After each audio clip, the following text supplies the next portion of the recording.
Now, troopers say they do not know exactly how many vehicles were involved, but as you can imagine, the bridge was very busy as this happened during that morning rush hour. And of course, the causeway was closed as well due to fog. Now, we spoke to one family that spent most of the day stuck on this bridge. Bailey Scott and her dad left Mandeville early Monday morning to catch a flight at Armstrong International. The causeway was closed due to fog. And so I was like, all right, Dad, like we need to go the other way so I can make my flight. So they took I-55. You couldn't see 5 to 10 yards in front of you because of this fog.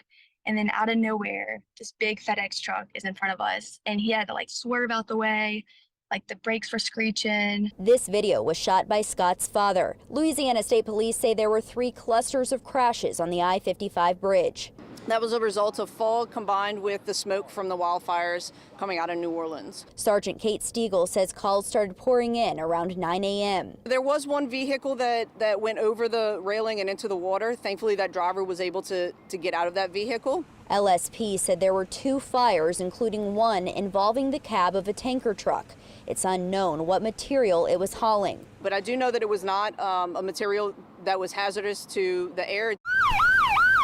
As traffic backed up for miles in all directions, help came rushing in from across the region. First responders, state troopers, parish cops. It's just, you know, a blessing to have as many as we have to respond to this. Carla Birch Day arrived at the scene praying her family was all right. Whenever I saw it, I wanted to go berserk driving because you don't think that they can survive something like this. She says her family was okay, but others were not. Scott is an ICU nurse at Lakeview Hospital, and she rushed to help. So there was people stuck in their cars. First of all, we're trying to, get the doors unlocked. None of the ambulances or EMTs were here yet. We saw a lot of concussions. People have broken arms and legs. Scott says an hour passed before first responders could reach the victims, and although she missed her flight, she's thankful she could help. Glad that we're okay. I pray for the people that did get injured.